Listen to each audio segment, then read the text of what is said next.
Hey, everybody, and welcome to Learning from Smart People. I am your host, Rob Oliver, and I don't know if I've formally done this yet, but I would like to officially welcome all of my listeners to the beginning of year number 2 of Learning from Smart People. It's hard for me to imagine that we are actually there, but we are starting the second year. The show's already over a year old. It's amazing to me. I can't believe that we're here already, but you guys are the ones that have made it worth it. You guys have been here for the entire journey, and I appreciate you. I want to say thank you for being here. Thank you for making this worthwhile, and I hope that you have learned as much as I have and that you've enjoyed this as much as I have, because it's been a really fun journey. My smart person today is Sheri Prentiss. And I have to actually say, like, not only is she Sheri Prentiss, she is Dr. Sheri Prentiss. So she is much more educated than I am, but she is a proven visionary, a best-selling author, and highly sought after physician leader. She is an occupational and environmental medicine physician. She's a public health expert and a breast cancer survivor who shares her story, her voice, her life, and her victory in awe-inspiring and motivational ways. Sheri, welcome to the show. Rob, thank you so much for having me. Absolutely. So I just want to kind of jump right into this because your story is a story. You had a promising medical career and things kind of didn't work out as you intended. Can you, my understanding is you had this vision from when you were a kid of what you wanted to be. Can you tell us the story of how it started, what you wanted to be, and then kind of where things went? Absolutely. I have wanted to be a physician ever since I was 2 years old. Back in the days when I was a toddler, there was a show called Marcus Welby. And I used to climb in bed with my parents and watch the show all the time. And they tell me the story. I don't remember it at 2. I just know that the desire to be a physician has been present with me all my life. But they stated that there was this one particular episode when I was in bed with them. I stood up and I announced to them, I know what I want to be when I grow up. So my mom said, "You do? What is it?" And I said, "I want to be a doctor." So, of course, my parents, yay. And so my dad asked the question, "Well, why?" And I gave them two simple answers. The first one was, "I want to help people." They were very proud of that. And the second one was, "I wanted to make a lot of money." So apparently, apparently, I could see that Marcus Welby apparently must have been living well because I associated being a physician with making a lot of money. I can tell you that I did the first one 110%. That second one I'm still working on. So haven't quote unquote made a lot of money, but I have devoted my entire life, meaning straight A's in school, honor student, all the extracurricular activities, doing everything right from what my parents told me needed to be done as a young black female born and raised on the south side of Chicago. Cherie, if that's what you want to do, you got to be committed and you got to stay focused. So I did. And I became a physician. I became a physician and I loved it. And I worked in that field and helped thousands and tens of thousands, if you include family members as well.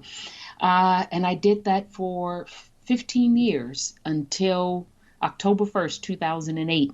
That's when everything changed. I found a mass in my right breast, and it was cancer. Mm. And I underwent a partial mastectomy, 15 rounds of chemotherapy, and 33 treatments of radiation. And by 2010, although I had completed all of my treatment, I had continued to work, only missing 3 days of work for surgery. I developed a condition called lymphedema, Mm. which is a real significant complication. About 1 in 3 at risk cancer patients will develop lymphedema related to their cancer treatment. And we weren't really sure of what the incidence rates were when I was first diagnosed, but we're certainly aware of them now. But what that meant was, without having the real numbers of how prevalent this disease was, there weren't precautions that should have been taken. And I ended up with chronic swelling of my right arm, hand, and fingers. and it's on my right side, and I'm right-handed. Okay. So the swelling made it impossible for me to perform the clinical functions of my job. And now, after 16 years of practice in clinical medicine, I had to give it all up because I was disabled. Wow. So that's got to be a very difficult time for you because this is what you have lived your whole life minus the first 2 years uh, uh, wanting to do. You've achieved it. You're seeing the results of what you're doing, and now all of a sudden it's you can't do this the way that you used to do this. How did you feel about this? It's got to affect your self-image. Can you talk about that a little bit? Absolutely. I share it all the time. I've encountered individuals that can come across very traumatic and dramatic events in their lives, and they shut down, they don't share. And I'm grateful for the fact that I'm just the opposite. I will shout it to the mountaintops, especially when I'm on the other side, because people need to understand they see the strength now, but there wasn't strength then when it first happened. And so people will say, "Oh, you're strong, you can get through it," without appreciating that there were moments of weakness that they never saw. And so when this first happened to me, it rocked me to my core because while I was going through chemotherapy, my mom died. I was the executor of her estate. Oh, And then I flipped to taking care of my dad. I was recently divorced. I had two children that I and my ex husband were co parenting, but my life was in the balance as I'm watching my mom die. And so to get past all of that and in your mind be prepared to, oh, I'm just going to move on. I'm going to put this behind me. I'm going to share my story on an as needed basis and I'm going to keep it moving. To now find out there is no more movement for you. Everything that you've wanted and worked for your entire lifetime was stripped away in a second, in an instant. And I mean, and not only did I become disabled from my clinical practice, but my boss at the time, who was not a physician, brought me into his office, and I'm expecting good news. I'm expecting that, Sheri, we found a way to continue you in your administrative role, and we're going to get a newly graduated resident to do the clinical work. I'm expecting a solution. He brought me into his office and he said, "Sheri, a physician who is not clinically capable is of no value to me." And in that moment, I was 42 years old at the time. And after everything I had been through, the only thing I could hear was that I had no value. And so, Rob, I sunk into deep depression. I went through the motions to take care of my children, to do what needed to be done by my dad, to take care of the last minute things that needed to be done with my mom's estate. But I was not in a mental capacity to make major decisions because there was so much for me to grieve, but I had not grieved it properly. My diagnosis, losing my hair, losing my mom, losing half my right breast, losing a career. I needed the opportunity to properly grieve all of that loss so that I could put things in perspective, pick myself back up, be thankful for what I had, and now create a new vision to move forward. Listening to your story, it just I see a lot of things there that I've been through myself, but it reminds me of this. I wrote in my second book called Still Falling. I wrote a story called Dream Snatcher. Okay, and I'll give you the thumbnail sketch of it was I was having a wonderful dream and my wife woke me up. Okay, and I was like, this was the best dream ever, and my wife stole it from me. What? Like, no, this doesn't work. I want my dream back. And so for the next few nights, maybe weeks, I was trying to get that dream back, and I never did. And it wasn't for a little while until I realized, you know what? Dream a new dream. Like you can let go of the old one, and you can dream a new one, and it's okay to move forward. And that kind of, I feel like for you, in some ways, that's right where you were. That you had this thing. This is what you've been dreaming your whole life, and now that has been snatched from you. And the question is, do you choose to say, I want my old dream back? Or do you choose to say, I'm going to dream a new dream? How does that sound to you? That is so incredibly powerful because when I was trying to figure out what I was going to do with my life, and it was more so for my children than it was so for me. I wanted them to have so much more than what I had the opportunity to experience. And so I knew I had to get myself together for them. But when I tried to figure out what in the world was I going to do, there was a it was a block initially because I stopped and I thought and I said, the only thing I've ever wanted to do, planned to do, knew how to be was a doctor. How do I become anything but a doctor? But then I heard, I'm telling you, Rob, just as sure as I hear your voice in this interview, I heard a voice and it said live. And I thought, well, clearly I'm doing that. But what does that mean? Over the course of a couple of weeks, live just began to be spelled out to me. And live became for me to love myself and others, to inspire those around me, to voice my dreams and ambitions, and to enjoy life. So now, how could I create something that would allow me to carry on a new vision, dream a new dream, provide food and sustenance for my children, but yet at the end of the day, allow me to live and to live with joy. I had gotten to a place I wasn't sweating the small stuff. I wasn't going to just take a job just to bring in income. It had to be something of value. It had to be something that was going to change and impact individuals' lives. And so, with hearing that the word live, and then it became fuller, it became live today and every day. And so now I stopped and I realized, well, what are you good at, Sheri? Clearly, as you can see, I got a big mouth and I don't mind talking. Oh, well, you got a lot of good stuff to say, though, so it's okay. And I thought, well, you know what?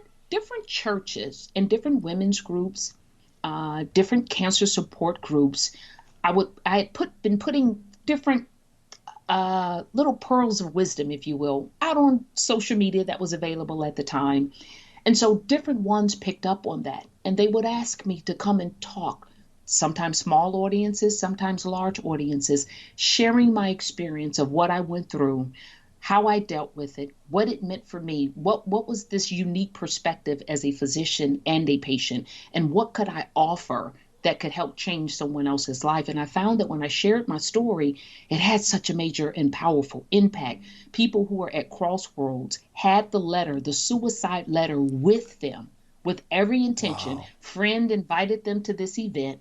They honored the friend's request. They came to the event, but they were going home, going to leave out the suicide letter and just go home, just be done. But because they were in the audience, when they heard my keynote, they changed their mind. And so those first few events didn't come with a keynote speaker's fee. It came with me just giving of myself. I didn't know how to ask for a speaker's fee. I didn't know how really to quote unquote become a professional speaker. But I found that sharing my story brought me joy, so that's what I did. And so I would speak. Sometimes I would be given an honorarium. Sometimes I would, if it's a church organization, they would collect an offering. But then it was actually my accountant that helped give me perspective. And he said, Sheri, well, he actually calls me Dr. Sheri. He says, Dr. Sheri, I'm looking at everything here, and you're always so giving, and you always counsel me, and I so enjoy our conversations. But listen, you need to make some money. And I told him, I said, you know what? I don't know how to formalize this. Right. And he said, well, you need to.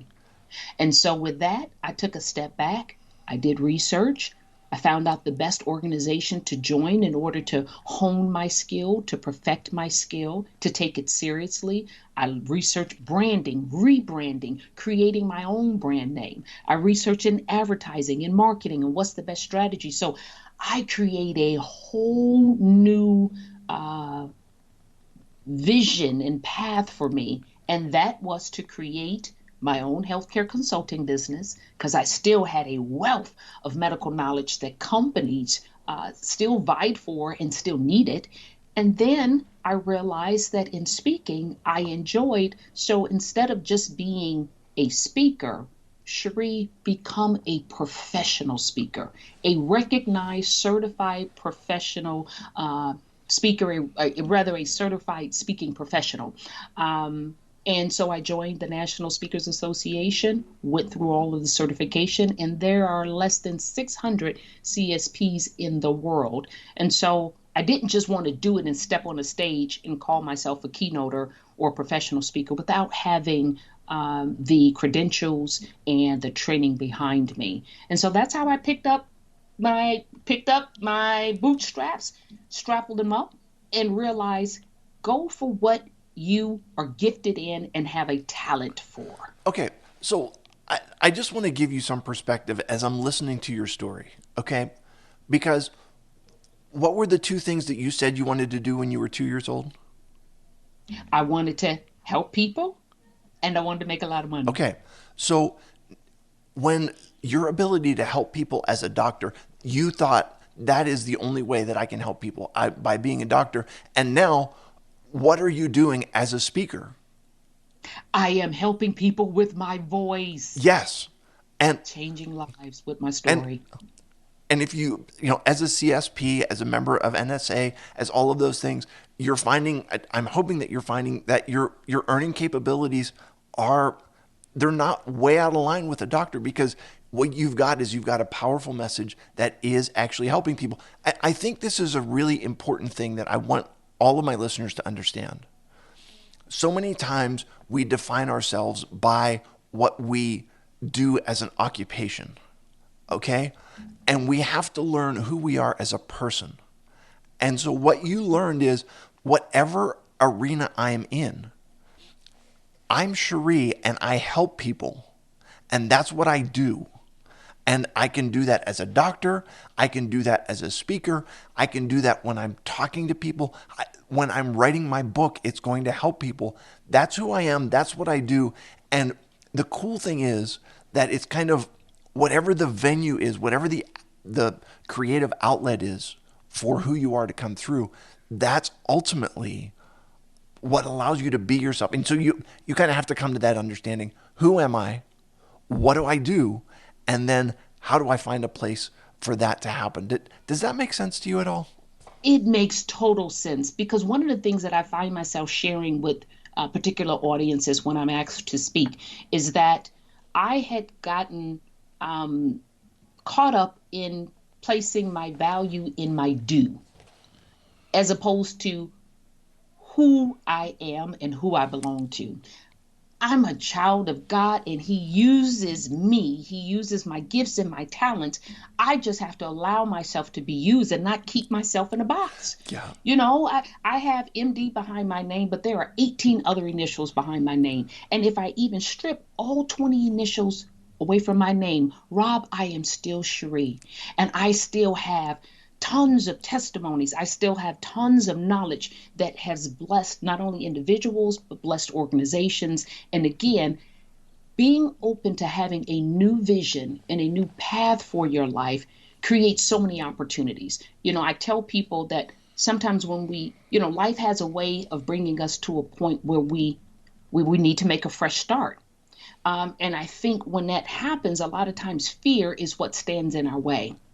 But there comes a time when you have to appreciate and realize that there may be a dream, a vision, and an assignment for your life. Maybe you want to write a new book. Maybe you want to start a new business.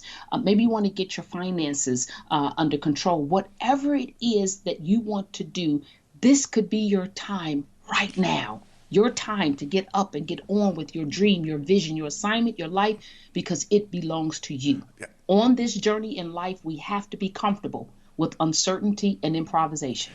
And when that happens, we will live wisely and well, not in spite of our troublesome journey, Rob, but because of it. Okay. You are preaching to the choir. Like I don't want to have to put a hand up and give you an amen or anything, but I will also give you, for those of you that are watching on YouTube, just a little bit ago, I tapped myself on the nose, okay? And this is I'll explain it to you. When somebody hits something on the nose, like that's it right here. You hit it on the nose, you nailed it, okay? So I'm appreciating where you're coming from. You and we're birds of a feather. We really coming at things from a very similar place. So let's talk a little bit about the things that you were able to accomplish. So you go and you become a CSP, and you're in an elite company of like 600 other people that have that designation, and then you wrote a book. Um, what's the name of your book? And you can make the announcement that you are also a best-selling author, right? If I'm not mistaken. Yes. Yes, I am. I wrote my book. It's actually my memoir. It's called When Everything Changed, My Journey from Physician to Patient.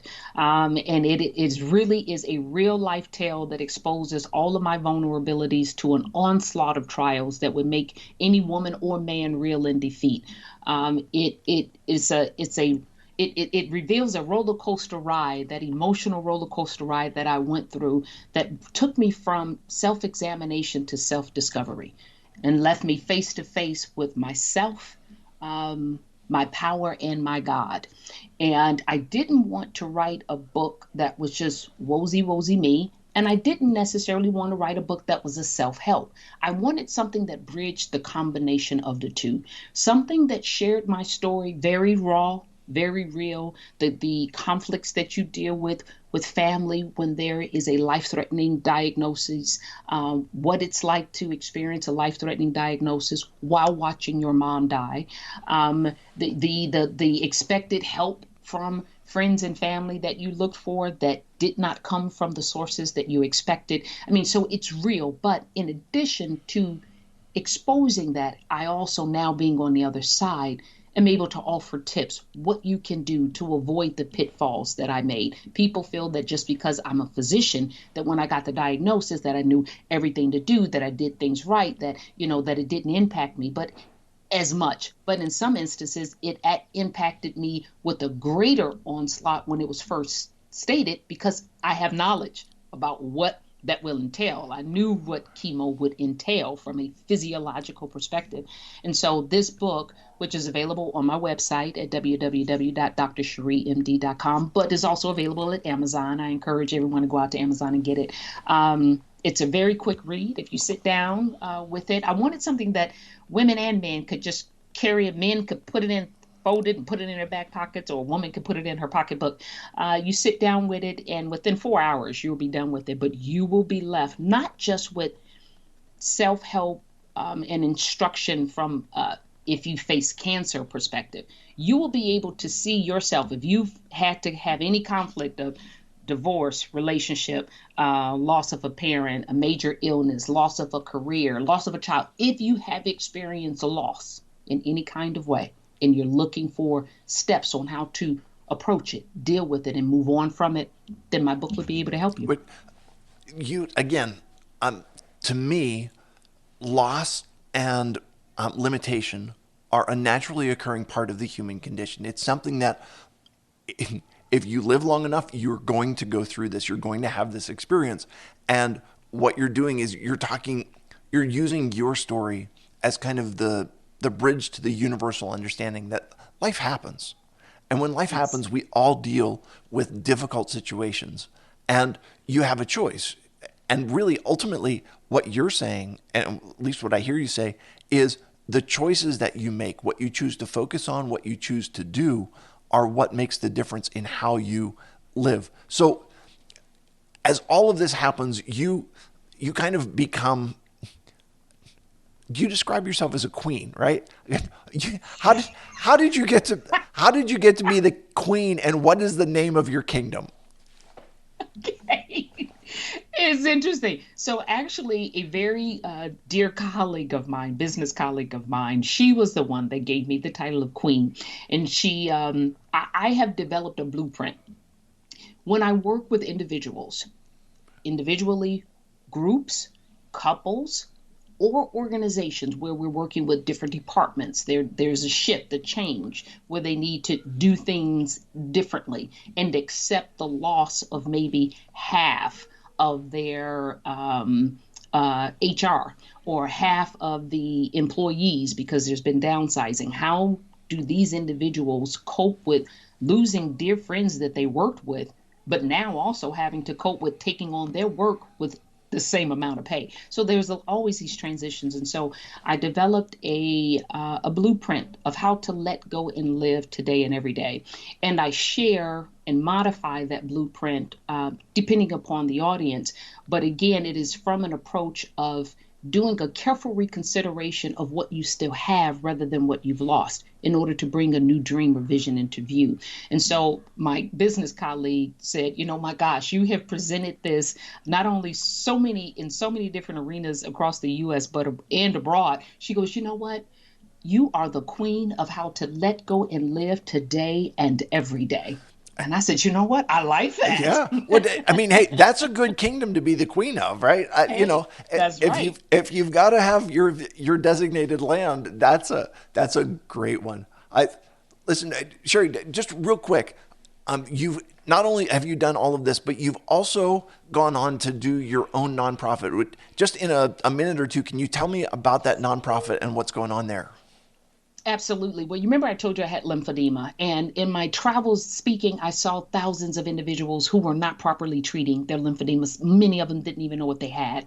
And many of these individuals that were suffering there was a greater proportion in amongst the minority populations. And so I decided I needed to create something different. And so I established the Live Today Foundation, which is a nonprofit 501c3 nonprofit organization that does three things. One, we educate physicians on how to properly diagnose lymphedema and make them aware of the psychosocial impacts of lymphedema.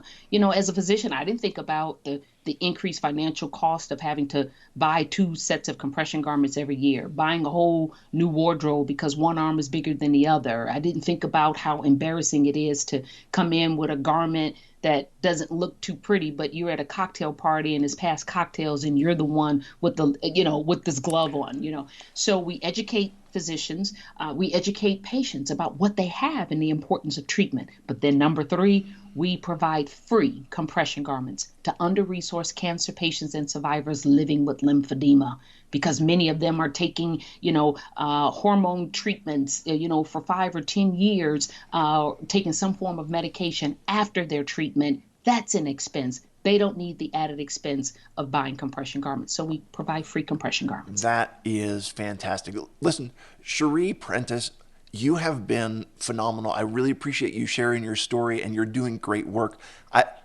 You already mentioned this, but let's mention it again. Your website again is www.drSherimd.com. That's DRSHERIMD.com.